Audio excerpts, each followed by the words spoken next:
Bismillahirrahmanirrahim. Welcome to the next lecture of Visual Programming. In previous lecture, we will discuss about the .NET framework in detail, an introduction to C#. In this lecture, we will discuss about the basic structure of the C# program, and we also discuss the execution of C# program through the Visual Studio, or how we can run C# program in command line interface CMD.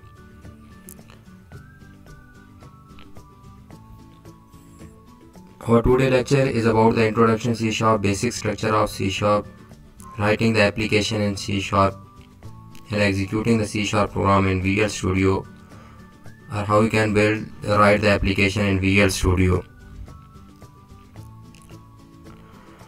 It's very important lecture because it's first step toward writing the application in C#. It's entry point for the basic for the beginners, how we can write and execute the C# program through command line console interface or Visual Studio graphical user interface.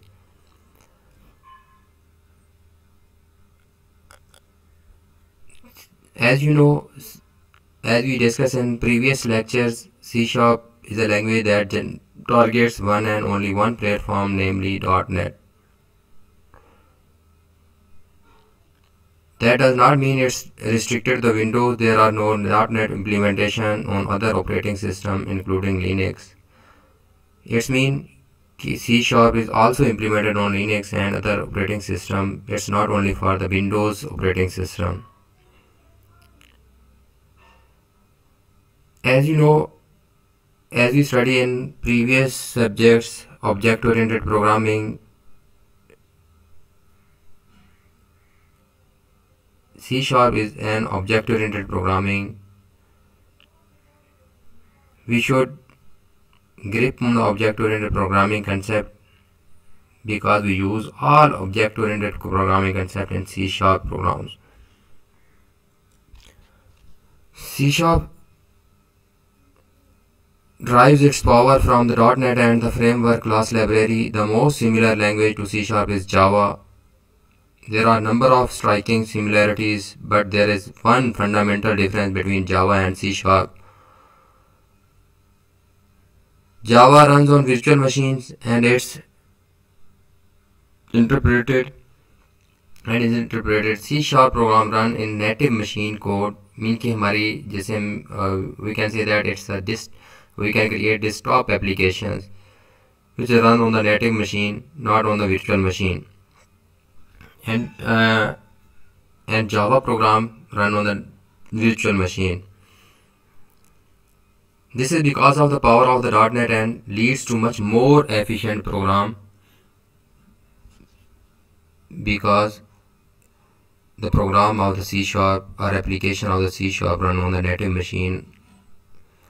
An application in C# can be one of the three types: console application .exe with the extension of .exe, Windows application with the extension of .exe, library of the types .dll. We will discuss in detail all types in upcoming slides. The DLL is not executable. These three types exclude more advanced web-based application. Writing the application in C#. Before we look at the more detailed structure and syntax of the C# program, we will show simple example of each type. In each case, we will use the command line compiler CSC. CSC stands for C# compiler to create the binary assembly. Later in this lecture, we will look at using the Visual Studio to create our applications. My sweet children, as I discussed earlier, हम इस lecture के अंदर C sharp के अंदर programme बनाना सीखेंगे कि उसका basic structure क्या है, जैसे कि आप लोग पिछली प्रोग्रामिंग लैंग्वेजेस के अंदर सीख चुके हो। रिमेंबर दैट कि प्रोग्रामिंग कोई भी लैंग्वेज है, you just need to learn the syntax of that programming language, otherwise concepts or logics are the same for every programming language.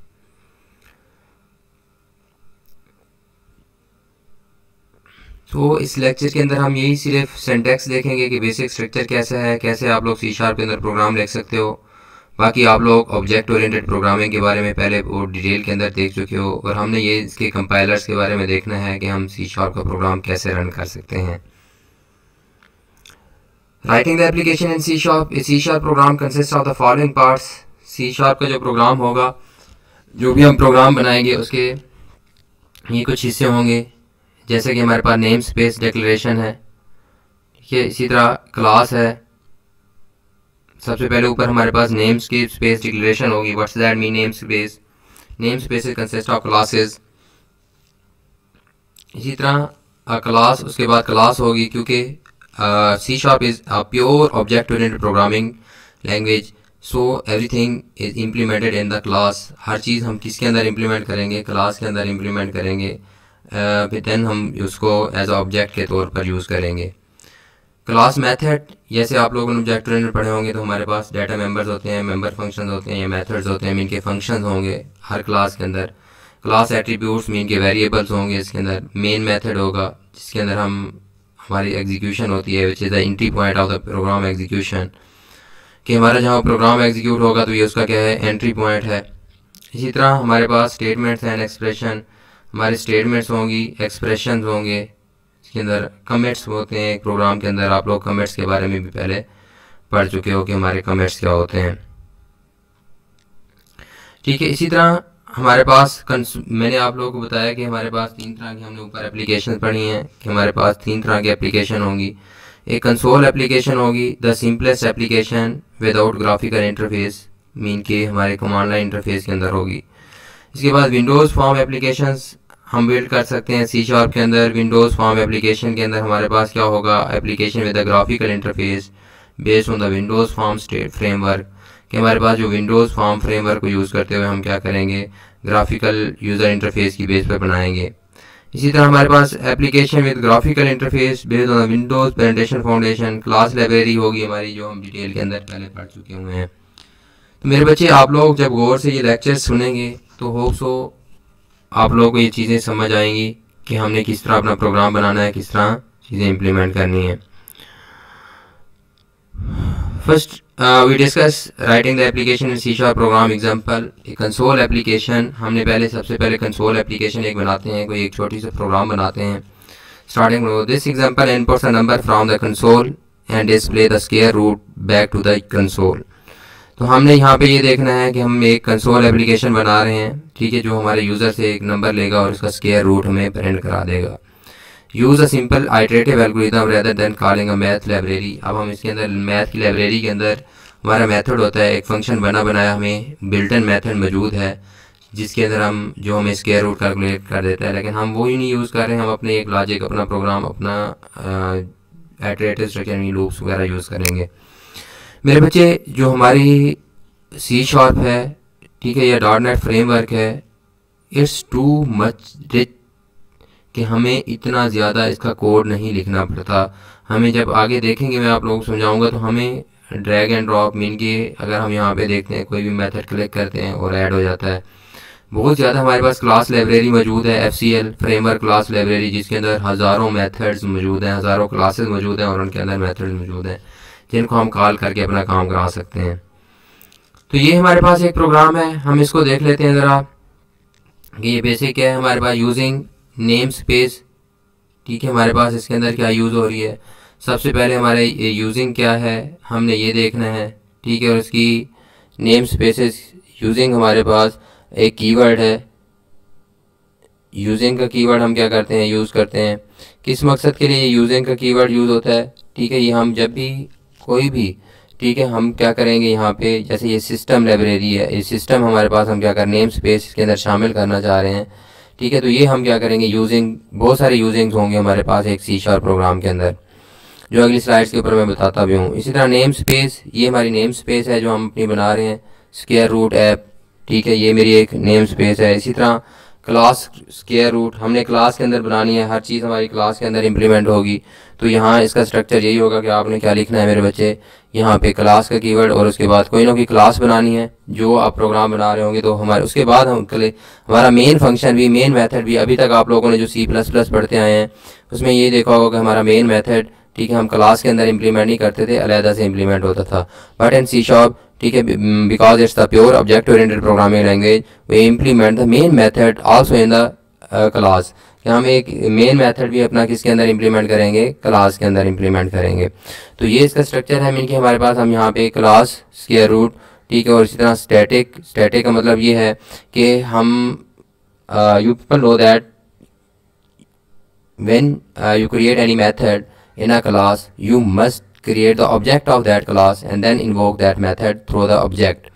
It's mean कि हम जब एक क्या करते हैं, कोई भी क्लास बनाते हैं और उसके अंदर अगर कोई फंक्शन बनाते हैं, तो आप लोग क्या करते थे, जो हम पीछे पढ़ते आए हो, कि हमें क्या करना पड़ता है कि हमारा उस मेथड को, यानी उस फंक्शन को कॉल करने के लिए उस क्लास का ऑब्जेक्ट बनाना पड़ता है, फिर उस ऑब्जेक्ट के थ्रू आप लोग उसे क्या करते हो, कॉल करते हो। यहाँ पे स्टैटिक बनाने का मतलब ये है मेन मेथड को, कि हमें इसका ऑब्जेक्ट नहीं बनाना पड़ेगा। ठीक है, तो जैसे ही हमारे पास क्या होगा, ये प्रोग्राम इस ऐप को कॉल किया जाएगा तो ये मेन मेथड ऑटोमेटिकली इन्वोक हो जाएगा, यानी मेन मेथड कॉल हो जाएगा। तो हमें इस क्लास का ऑब्जेक्ट बनाने की ज़रूरत नहीं है फॉर द मेन मेथड, यानी इस मेन फंक्शन के लिए। ठीक है, और ये आप लोग बाकी पढ़ते आए हो कि इसके बाद ये वाइड मेन से पहले जो वाइड लिखा होता है इसकी रिटर्न टाइप होती है, इसका मतलब है इसकी कोई रिटर्न टाइप नहीं है। यहाँ पे आप लोगों ने स्ट्रिंग आर्गूमेंट, ठीक है, ये एज इट इज़ लिखनी है ये चीज़ें, कि इट्स मीन कि हमें इसको क्या पेश कर सकते हैं, आर्गूमेंट्स के तौर पर स्ट्रिंग वैल्यूज़ भेज सकते हैं। इसी तरह डबल रूट, ये हमने एक वेरिएबल डिक्लेयर किया। ठीक है, यहाँ पे हम डू वाइल लूप लगा रहे हैं। ये आप प्रोग्राम के मैं लॉजिक नहीं समझा रहा, क्योंकि लॉजिक तो आप लोगों ने आगे जाके पढ़नी है खुद से, बल्कि खुद से करनी है, क्योंकि अब आप लोग ऑब्जेक्ट ओरिएंटेड प्रोग्रामिंग पढ़ चुके हैं। अब आप लोग 5th सेमेस्टर के अंदर हैं, तो मेरे बच्चे हमने एप्लीकेशन डेवलपमेंट की तरफ मूव करना है, rather than the basic logics of the program. ये सेम रहती हैं जो आप लोगों ने पहले पढ़ी हुई हैं। यहाँ हम क्या कर रहे हैं, ठीक है, मैं आप लोग को जो चीज़ें बताना चाह रहा हूँ, ये कंसोल डॉट राइट, ठीक है, ये हमारे पास क्या है, ये हमने वेरिएबल बना दिया। अब इस प्रोग्राम का हमने इसके अंदर क्या क्या चीज़ें यूज़ की हैं। The first line of the program, using system, what's that mean, the using keyword is used to include the system name space. हमारी एक नेम स्पेस जो भी मैंने आप लोगों को बताई थी कि ये मेरी क्या है, सिस्टम एक नेम स्पेस है जिसके अंदर काफ़ी सारी क्लासेस हैं और क्लासेस के मेथड्स हैं। तो हम इसको क्या कर रहे हैं, शामिल कर रहे हैं। मेरे बच्चे, अगर ये मैं यूजिंग सिस्टम ना करता, तो यहाँ पे जहाँ पे अभी आप लोगों को ये मेरा पॉइंटर नज़र आ रहा है, यहाँ पे मैं इस तरह लिखता system dot console dot right line, क्योंकि ये जो कंसोल हमारे पास एक हमारे पास क्या है लाइब्रेरी, ये किसका हिस्सा है, सिस्टम का हिस्सा है। ठीक है, तो अब ये हमारे पास कंसोल किसका हिस्सा है, सिस्टम का पार्ट है। तो हम यहाँ पे लिखते हैं system dot console dot right, कि ये स्क्रीन के ऊपर हमारे पास राइट कर दो। राइट एक मेथड है जो कॉल और स्क्रीन के ऊपर वैल्यू प्रिंट करेगा। हम कह रहे हैं इंटर अ नंबर, स्क्रीन के ऊपर क्या प्रिंट करें, इंटर अ नंबर। ठीक है, इसी तरह हमारे पास अगर ये मैं सिस्टम यहाँ पे यूजिंग सिस्टम नहीं करता, अगर यहाँ पे मैं यूजिंग सिस्टम कर देता हूँ, तो अब मुझे यहाँ नेम स्पेस उसकी ऐड करने की ज़रूरत नहीं है। जैसे यहाँ पे लिखा हुआ है कंसोल डॉट राइट लाइन, कि ये लाइन स्क्रीन के ऊपर क्या करेगा, राइट करेगा। ठीक है, तो यहाँ पे हमें लिखना पड़ता सिस्टम डॉट कंसोल डॉट। तो हमने ऊपर यूजिंग सिस्टम, हमने उससे पहले बता दिया कि हम सिस्टम की नेम स्पेस क्या कर रहे हैं, यूज़ कर रहे हैं एज इट इज़। जैसे आप लोग मेरे बच्चे, आप लोग वहाँ पे करते थे, ठीक है, यूजिंग हमारे पास STD, आप लोग उसकी नेम स्पेस लिखते थे। ठीक है, कि STD की नेम स्पेस आप लोग क्या कर लेते थे, शामिल कर लेते थे। अब जो आप लोग उसके अंदर C++ के अंदर पढ़ चुके हो। ठीक है, तो यहाँ पे आप हमारे पास इसी तरह बहुत सारी हम यहाँ पे यूजिंग कीवर्ड के यूज़ करते हुए बहुत सारी नेम स्पेसेस यहाँ पे शामिल कराते हैं अकॉर्डिंग टू द नीड, जितनी हमें क्या पड़ती है, उनकी ज़रूरत पड़ती रहती है। ये यूज़र बिल्डिंग नेम स्पेस है जो हम इसके अंदर बना रहे हैं। तो यहाँ पे using keyword is used to include the system name space in the program generally has multiple using statements. उसके अंदर मल्टीपल यूजिंग स्टेटमेंट्स मेरे बच्चे होंगी। ठीक है। The next line has the name space declaration, जिसके अंदर हम नेम स्पेस डिक्लेयर कर रहे हैं, अपनी नेम स्पेस बना रहे हैं। मैंने आपको बताया जैसे name space is a collection of classes. Name space के अंदर क्या हो सकती हैं, क्लासेस होती हैं, एक से ज़्यादा क्लासेस। जैसे यहाँ पे हमारे पास हमने कौन सी नेम स्पेस डिक्लेयर किया, the square root app name space contain the class square root. जैसे यहाँ पे देखें कि हमने क्या बनाई है, यहाँ पे ये नेम स्पेस बनाई है स्क्वायर रूट ऐप। इसके अंदर हमारे पास क्या है, क्लास स्क्वायर रूट, एक कौन सी क्लास मौजूद है, स्क्वायर रूट। इसी तरह इस नेम स्पेस के अंदर मल्टीपल क्लासेस हो सकती हैं, ठीक है। इसी तरह हमारे पास the next line has a class declaration, जिसके अंदर हम क्लास को डिक्लेयर कर रहे हैं, यानी स्क्वायर रूट एक क्लास बना रहे हैं। Class contain the data and methods definition की, क्लास के अंदर हमारे पास मेंबर फंक्शन भी होते हैं और डाटा मेंबर्स भी होते हैं, यानी वेरिएबल्स भी होते हैं और फंक्शंस भी होते हैं। Class generally contain multiple method, एक क्लास के अंदर एक से ज़्यादा मेथड्स भी हो सकते हैं, फंक्शन यानी हो सकते हैं। Methods define the behaviour of the class, यानी फंक्शन हमें ये बताते हैं एक क्लास का बिहेवियर के हमारी वो क्लास क्या परफॉर्म करेगी। Square root class has only one method, इसके अंदर अभी तक हमारा कितने मेथड्स हैं, एक मेथड है, ठीक है। अब यहाँ पे मेरे बच्चे हमने ये देखना है कि हमने इस प्रोग्राम को एग्जीक्यूट कैसे करना है। कि मैं आप लोगों को ये कमांड लाइन और दूसरा हमारे पास इसी प्रोग्राम को मैं विजुअल स्टूडियो के अंदर बाद में एग्जीक्यूट करके दिखाऊंगा कि हमारे पास हम एक कमांड लाइन के थ्रू और विजुअल स्टूडियो के थ्रू हम कैसे क्या कर सकते हैं, इनको एग्जीक्यूट कर सकते हैं। ये आप लोगों को आउटपुट स्क्रीन नज़र आ रही है, तो मैं अभी इनकी डिटेल दोनों को एंड में ही बताऊँगा, पहले हम इसको डिस्कस कर लेते हैं। When we can see that everything in a C# application in the class, हर चीज़ C# एप्लीकेशन के अंदर कहाँ पे होगी, क्लास के अंदर होगी। in this case the class defines the program entry point main, कि हमारे पास हर क्लास के अंदर मेन के हमारे पास एंट्री पॉइंट है, आप लोगों को ये पता है। This make the application binary and executable. Note the, जब हम मेन के अंदर जाएंगे, ठीक है, हम उसको एग्जीक्यूट करेंगे तो हमारी क्या बनेगी, एक उस कंपाइल होगी तो एग्जीक्यूटेबल फाइल बनेगी। Note the use of system name space. System name space हम क्यों यूज़ करें, classes refer to such as console. मैंने अभी आप लोगों को बताया कि ये जो कंसोल क्लास है, ठीक है, ये किसका हिस्सा है, सिस्टम नेम स्पेस का। Name space is a collection of classes. हम मुख्तलिफ नेम स्पेसेस पढ़ेंगे अगले लेक्चर्स के अंदर। मैं आप लोगों को मुख्तलिफ नेम स्पेसेस और उनके अंदर कौन कौन सी क्लासेस हैं, फिर उन क्लासेस के अंदर कौन कौन से फंक्शंस हैं, वो हम देखेंगे। Classes refer to such as console and math are actually system, ठीक है, डॉट कंसोल, यानी हमने उनको इस तरह लिखना होता है, सिस्टम डॉट कंसोल या सिस्टम डॉट मैथ। तो हम जब ऊपर यूजिंग के थ्रू उसको नेम स्पेस को ऐड कर लेते हैं तो हमारा ये नहीं लिखना पड़ता सिस्टम। जैसे आप लोगों को मैंने शायद मेरे लेक्चर आप लोगों ने सुने होंगे ऑब्जेक्ट ओरिएंटेड के, तो वहाँ पे मैंने आप लोगों को बताया था कि आप लोगों ने हमेशा इस तरह लिखना होता है std.cout std.cn। तो अगर आप लोग ऊपर लिख देते हो नेम स्पेस std, ठीक है, आप शामिल कर लेते हो, तो आप लोग फिर ये सिंपल लिखते हो cout cn, क्योंकि std ऊपर ऐड करा चुके होते हो। तो यहाँ पे हम सिस्टम यूजिंग सिस्टम हमने कर लिया, ठीक है। तो सिस्टम को हमें ये लिखने की ज़रूरत नहीं है, सिस्टम डॉट कंसोल, तो हमने पिछले प्रोग्राम में देखा तो कंसोल डॉट राइट लाइन हम यहाँ पे लिख रहे हैं। इसी तरह सिस्टम डॉट मैथ, अगर सिस्टम हमने शामिल कर लिया तो हमें ये सिस्टम डॉट मैथ लिखने की ज़रूरत नहीं होगी, मैथ की डायरेक्ट यूज़ कर लेंगे, ठीक है। Writing the application C# example 2 windows application a simple GUI display as a menu, ठीक है। ये मैं आप लोगों को प्रोग्राम दिए हुए हैं कि जो हमारे पास हमने कोड लिखा हुआ है जो हमारी ग्राफिकल इंटरफेस हमें डिस्प्ले कराएगा, मैं आप लोगों को एग्जीक्यूट करके दिखाऊंगा। This example display window with a couple of menus button, कि हमारे विंडोज डिस्प्ले होगी जिसके अंदर मेन्यूज बटन होंगे। Clicking on a menu button display a popup dialog box. आप लोग परेशान नहीं होना मेरे बच्चे, ये तो हम अभी कोडिंग के थ्रू देख रहे हैं, लेकिन जब हम ग्राफिकल इंटरफेस में जाएंगे इसके विजुअल स्टूडियो के, तो आप लोग देखेंगे ये हम बटन वगैरह का कोड नहीं लिखेंगे, ऑटोमेटिकली बटन हम इंसर्ट करेंगे सिर्फ। The code listing demonstrates the simplicity of the GUI programming, ठीक है। ये हमारे पास कोड है, अभी हम इसकी चीज़ों को डिटेल के अंदर तो नहीं देख रहे, ठीक है। यहाँ पे यूजिंग हम देखेंगे, यूजिंग सिस्टम, ये सिस्टम नेम स्पेस भी ऐड कर रहे हैं, यूजिंग ड्राइंग वाली नेम स्पेस भी ऐड कर रहे हैं, system dot Windows dot form, ठीक है, ये हम भी इसके अंदर क्या कर रहे हैं, शामिल कर रहे हैं, हमें ये लिखने की ज़रूरत नहीं पड़ेगी। तो इसलिए हम ये सारा हमारे पास कोड है, हमने इसको अभी इसकी कोडिंग के अंदर तो नहीं जा रहे, लेकिन हम इनको CSE मीन कि हमारे पास हम इनको वहाँ पे भी एग्जीक्यूट करके देखेंगे कमांड लाइन के अंदर और विजुअल स्टूडियो के अंदर भी देखेंगे, यानी इसका इस तरह का आउटपुट आएगा। इसी तरह हमारे पास writing application, this program is considerably more complex than previous. ये आप लोगों को नज़र आ रहा होगा कि प्रीवियस वाले लेक्चर से क्या होगा, थोड़ा सा मुश्किल है, ठीक है, कम्प्लेक्स है। तो इसके अंदर it uses the system dot drawing, system हमारे पास क्या है, नेम स्पेस है, एंड ड्राइंग उसके क्या है, क्लास है, and system dot Windows dot form name space, ठीक है। The system dot Windows dot form, the forms class is a standard outer graphic container for most Windows GUI application. यानी सबसे ज़्यादा जो हमारे पास ग्राफिकल यूज़र इंटरफेस की application है वो किसके थ्रू होती हैं, हमारी फॉर्म क्लास के थ्रू होती हैं, जो हम आगे देखेंगे कि हम फॉर्म क्लास कैसे शामिल कर रहे हैं। It also uses event handling to respond user interaction. Event handling जैसे हमारे पास क्या है, बटन क्लिक हो गया, हम इसको भी यूज़ करते हैं, शामिल करती है, ठीक है। हमारे पास इसको भी डील करती है, जैसे क्लिक ऑन अ बटन, ठीक है, press and release, press button ये एक इवेंट है, रिलीज बटन एक इवेंट है। तो इनकी सारी चीज़ों को हमारे पास इसका कोडिंग की जा सकती है। अभी हम कोडिंग नहीं कर रहे, लेकिन अभी सिर्फ हम उसका इंट्रोडक्शन देख रहे हैं। इसी तरह एग्जाम्पल 3, ये एक लाइब्रेरी की दी हुई है। अभी हम इसको मूव करते हैं, इसको हम देखेंगे कि हमारे पास ये किस तरह की एप्लीकेशन क्या हो रही है, मूव हो रही हैं।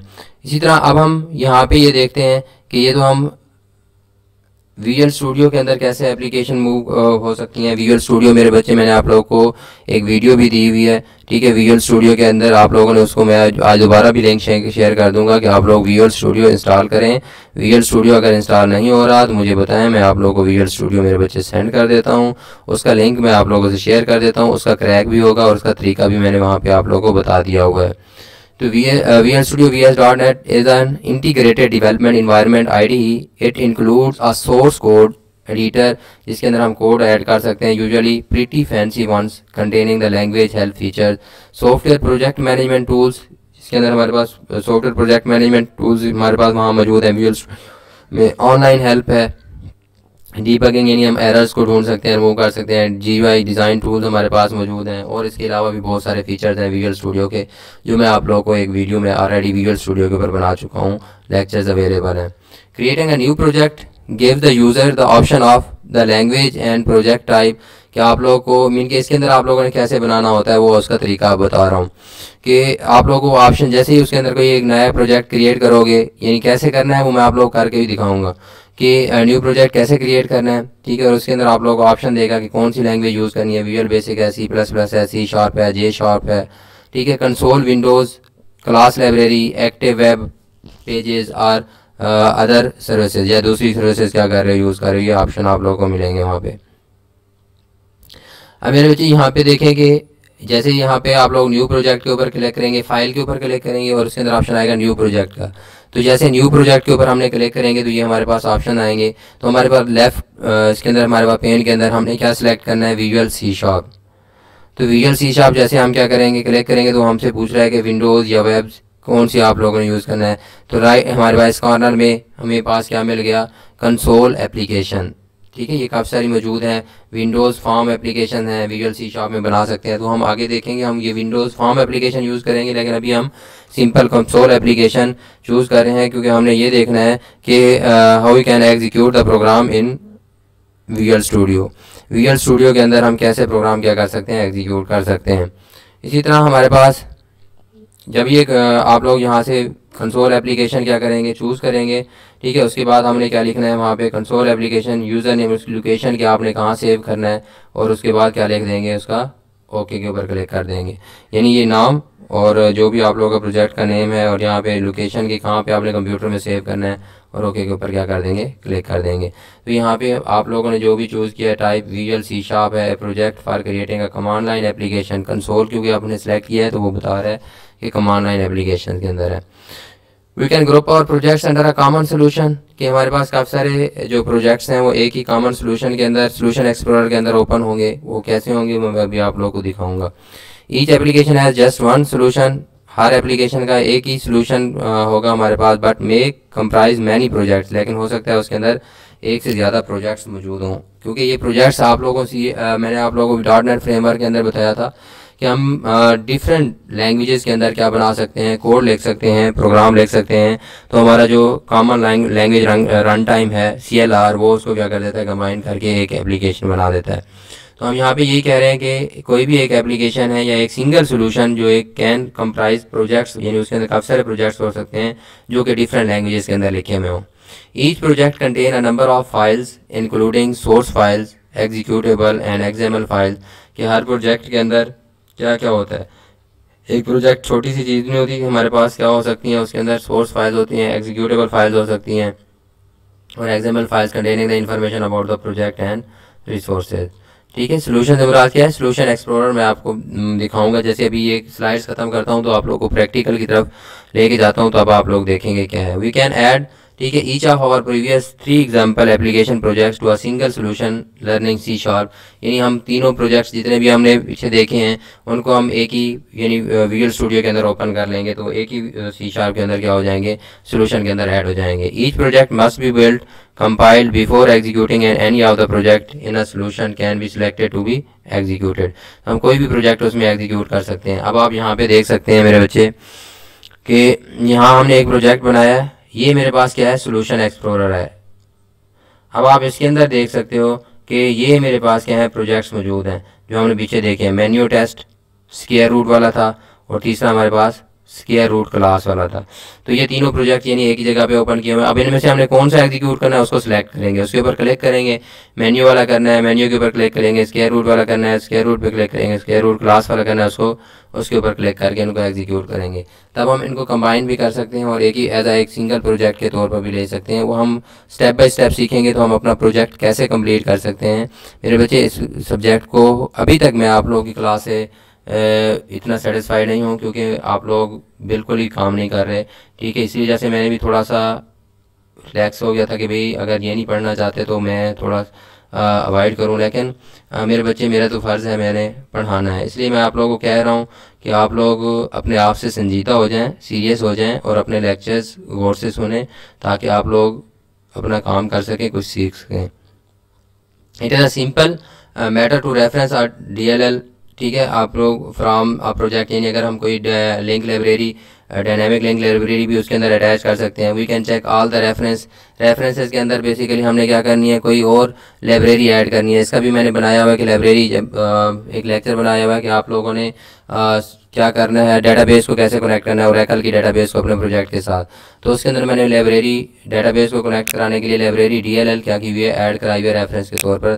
तो रेफरेंसेस में हमने यहाँ पे क्या करना होते हैं, कोई ना कोई रेफरेंस ऐड करना होता है, यानी डायनामिक लिंक लाइब्रेरी ऐड करनी है।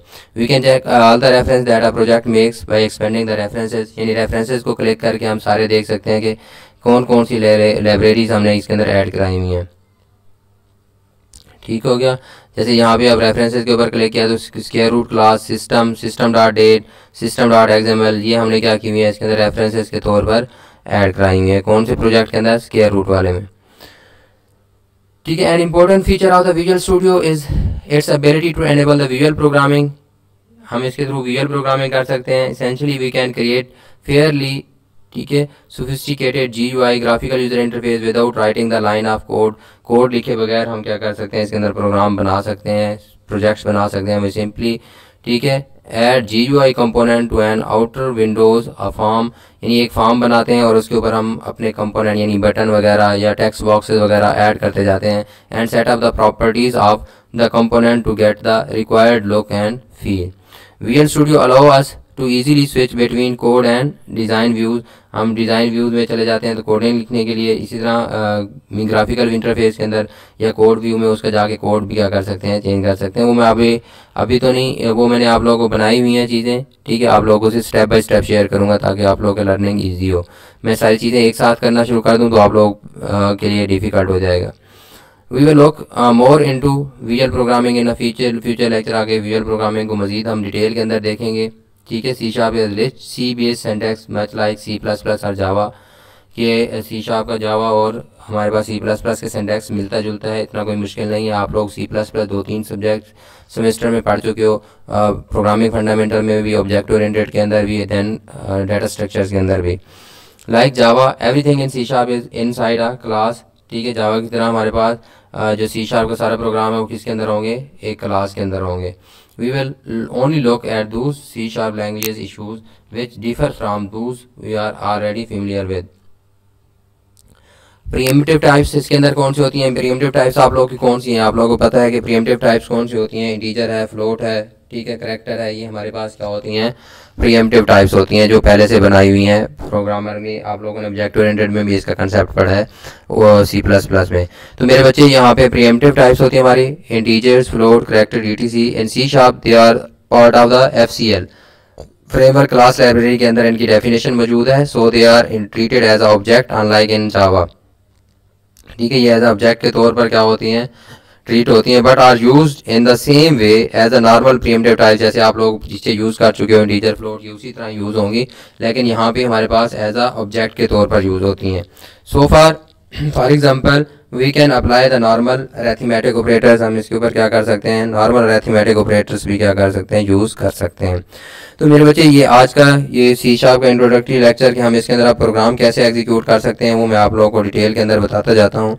देखिए मेरे बच्चे, सबसे पहले अगर हम किसके अंदर जाते हैं, कमांड लाइन के अंदर जाते हैं कि हमने अपना प्रोग्राम कमांड लाइन के अंदर कैसे एग्जीक्यूट करना है, जो कि मैं आप लोगों को अभी करके दिखा देता हूँ। जो हमारा स्लाइड्स के ऊपर कोड था, हम उसी कोड को एग्जीक्यूट करके देख लेंगे और उस कोड को हम डिस्कस भी कर लेंगे।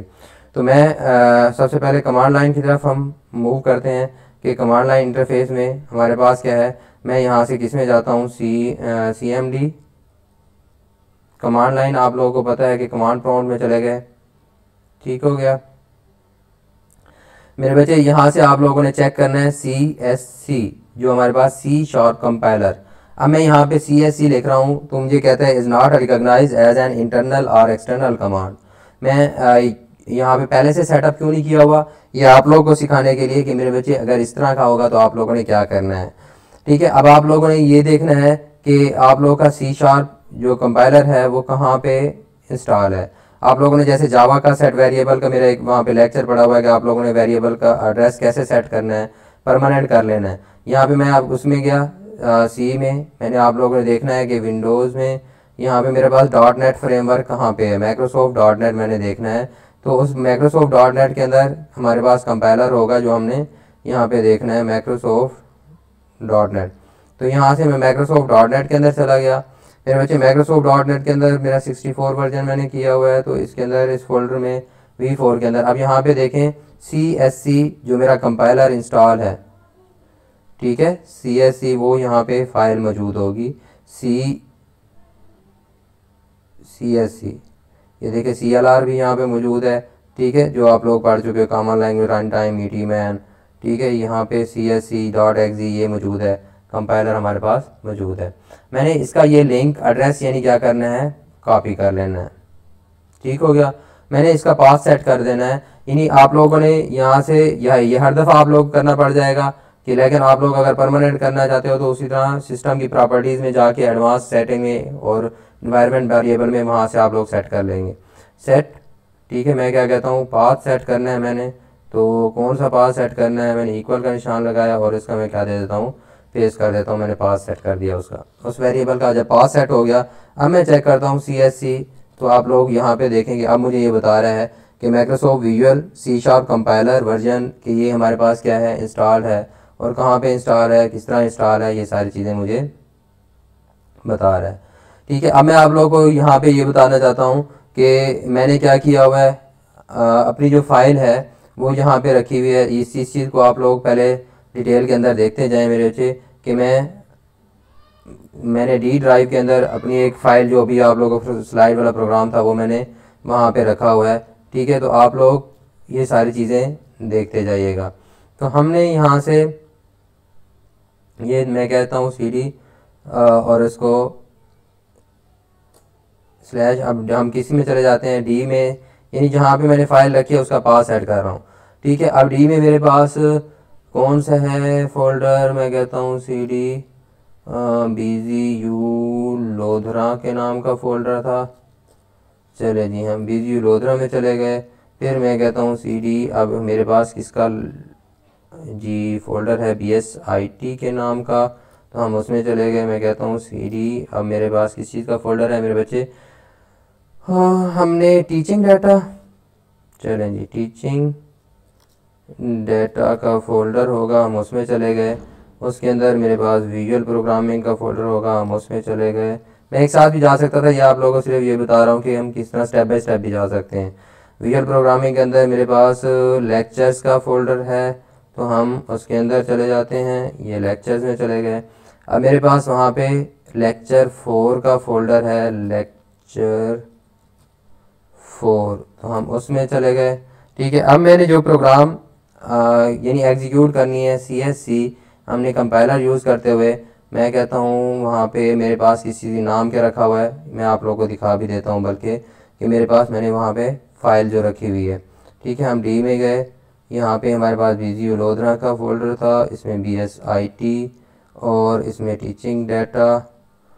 इसके अलावा हमारे पास यहाँ पे VP विजुअल प्रोग्रामिंग और इसमें लेक्चर्स, इसमें लेक्चर 4 और मैंने यहाँ पे रखा हुआ है C# training.cs। C# training, C# learning है या ट्रेनिंग है, C#। ठीक है मेरे बच्चे, C# लर्निंग, C# learning.cs। मैं अब यहाँ पे कमांड प्रॉम्प्ट में उसको ये कहता हूँ कि CSC C# जो भी मेरे पास क्या है कोड है, ठीक है, C#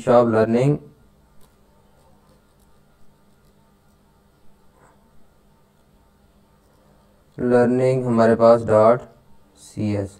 ठीक है, अब मैंने यहाँ पे देखें कि अब ये मेरी फ़ाइल क्या हो गई है, कंपाइल हो गई है।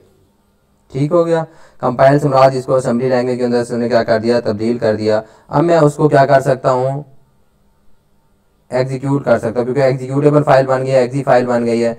तो मैं यहाँ से C# लर्निंग की जगह ये अब C# भी नहीं लिखूँगा। ठीक है, यहाँ से मैं CSC भी लिखने की ज़रूरत नहीं है, मैंने फ़ाइल का नाम लिखा C# लर्निंग, एग्जीक्यूट किया तो एग्जीक्यूट हो गई। उसके अंदर मैंने कोड लिखा हुआ है कि वो डिस्प्ले करे लर्निंग विद मुज़म्मिल महबूब।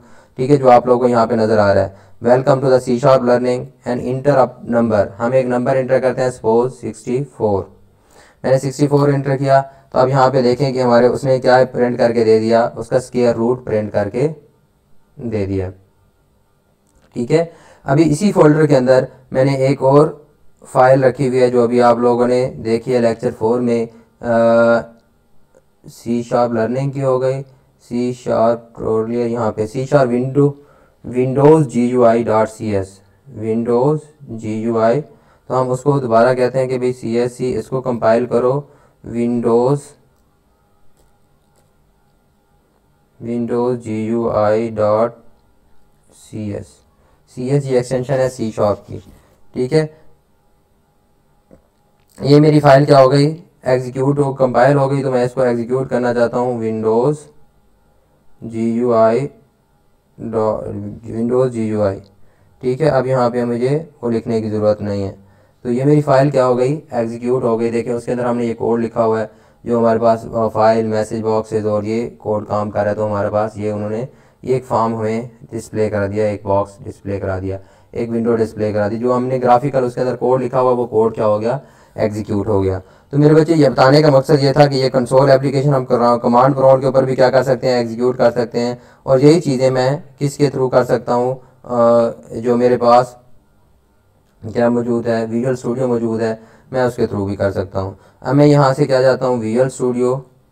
ठीक है, आप लोगों को विजुअल स्टूडियो के अंदर, क्योंकि मेरा ऑलरेडी इंस्टॉल है विजुअल स्टूडियो 2013, मैं इसको इंस्टॉल कर लेता हूँ। ठीक है, और इंस्टॉल किया हुआ है ऑलरेडी, इसका तरीका भी आप लोगों ने देखा हुआ है। ये मेरे काफ़ी सारे प्रोजेक्ट्स भी पड़े हुए हैं, Windows form application 3, Windows form application 2.1, जितने भी फर्स्ट प्रोजेक्ट, ये मैंने प्रोजेक्ट अभी ओपन नहीं कर रहा। मैंने यहाँ से किसके ऊपर जाना हूँ, फाइल के ऊपर, और न्यू प्रोजेक्ट का ऑप्शन होगा इसके अंदर, न्यू। ठीक है, और प्रोजेक्ट, वहाँ से भी जा सकते हैं। यहाँ आप लोगों के सामने नज़र आ रहा है न्यू प्रोजेक्ट, तो मैं न्यू प्रोजेक्ट के ऊपर चला गया। ठीक है, अब आप लोग देख रहे हैं कि वही हमारे पास क्या आ रही है, यहाँ पे C# आप लोगों ने सिलेक्ट करनी है। अगर आप लोगों ने C# की विंडोज़ की एप्लीकेशन बनानी है तब आप विंडोज़ में चले जाएंगे, C# विंडोज़। ठीक है, और तो विंडोज़ की आपको दिखा देगा, लेकिन मैंने अभी C#, तो यहाँ से कंसोल एप्लीकेशन सेलेक्ट करनी है। अपने कोड मैंने क्या करना है, एग्जीक्यूट करना है। तो आप लोगों को सेम यहाँ पे मैं इसका क्या देता हूँ, कोई ना कोई नाम दे देता हूँ कि BSIT 5th नहीं लिख रहा, 2018 टू, ठीक है, जितना भी हमारे पास क्या था, आप लोगों का 18 से 22 सेशन है, तो सेशन उसका नाम लिख देता हूँ मैं, ओके कर देता हूँ। आप लोगों का ये एक प्रोजेक्ट क्या हो जाएगा, क्रिएटिंग प्रोजेक्ट BSIT 2018 टू 12। तो मेरे बच्चे स्टेप बाय स्टेप आप लोगों ने चलना है, और मैंने आप लोगों को कहा कि आप लोग अगर मेरा साथ देंगे तो सीख लेंगे, अदरवाइज़ रहने देंगे, रह जाएंगे।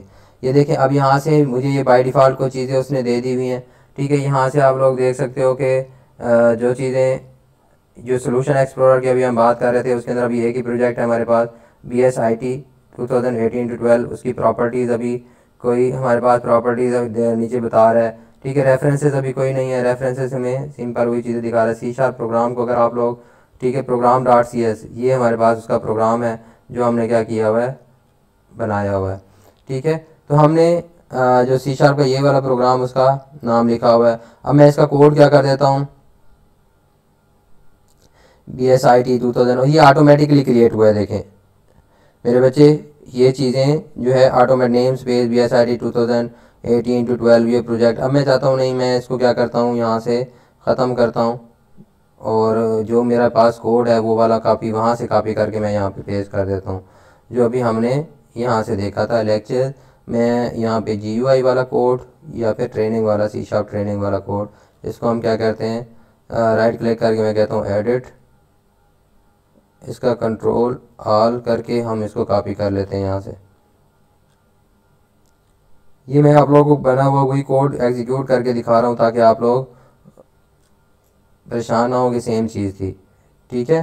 तो ये हमने क्या किया इसके अंदर मेरे बच्चे, कोड जैसे ही हमने यहाँ पे इंसर्ट किया, तो अब आप लोगों ने इसको क्या करना है, एग्जीक्यूट करना है, ठीक है। एग्जीक्यूट करने के लिए ये स्टार्ट का बटन है, यहाँ से आप लोग क्या कर सकते हो, उसको स्टार्ट कर सकते हो स्टेप बाय स्टेप, या फिर आप लोग कंट्रोल F5, ठीक है, ये आप लोग क्या कर सकते हो, एंटर कर सकते हो। तो जैसे आप लोग कंट्रोल F5 आपने क्या किया, एंटर किया, तो हमारा क्या है, वो वही प्रोग्राम कंसोल एप्लीकेशन जो अभी हमने कमांड प्रॉम्प्ट के अंदर एग्जीक्यूट करके देखी थी, तो वही same application is running in the visual studio console application learning with the Muzammil Mehboob, ठीक है। Welcome to the C#। तो इंटर द नंबर कि मैं कहता हूँ 100 दे देता हूँ, उसका स्क्वायर रूट मुझे 10 रिटर्न करा देगा।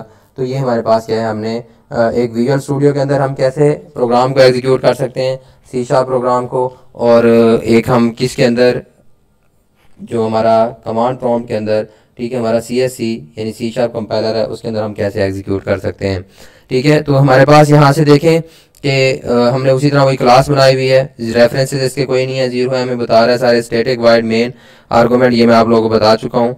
ये एक वेरिएबल डिक्लेयर किया A के नाम का रूट, ये कंसोल डॉट राइट लाइन, ये हमारे पास कंसोल क्लास है, ठीक है, और राइट हमारा फंक्शन है कंसोल क्लास का, ये मैंने डिस्प्ले करा दिया था लर्निंग विद मुज़म्मिल महबूब, ठीक है। Console dot write welcome to C# learning, और कंसोल डॉट राइट मैं आप लोगों को आज लिंक एक शेयर कर दूंगा, वहाँ से आप लोगों ने, मेरे बच्चे, एक हफ्ते का आप लोगों को टाइम दूंगा, और उस एक हफ्ते में आप लोगों ने C# के बेसिक सारे प्रोग्राम देखने हैं, क्योंकि आप लोग मेरे बच्चे पहले सीख चुके हो, हमने उसके ऊपर अब टाइम नहीं देखना, क्योंकि आप ऑब्जेक्ट ओरिएंटेड प्रोग्रामिंग पढ़ चुके हो। ये सेम है, बस थोड़ा सा इसका सिंटैक्स, ये चीज़ें थी जो आप लोगों को इसकी देखने की ज़रूरत है। मैं साथ साथ आप लोगों को गाइड करता रहूँगा, तो आप लोग के लिए ईजी होगा कि आप लोगों ने किस तरह क्या करना है, लर्न करना है। तो मेरे ख्याल में आज का जो हमारा ये लेक्चर था, आप लोग के लिए बेसिक यानी स्टार्टिंग लेक्चर था कि आप लोगों ने किस तरह करना है। जब हम ग्राफिकल इंटरफेस की तरफ आएंगे तो तब आप लोग देखेंगे कि हम उसके टूल्स और कैसे कैसे यूज़ करते हैं, और सारी चीज़ें हमारी कैसे कैसे ईजी हो जाएंगी हमारे लिए।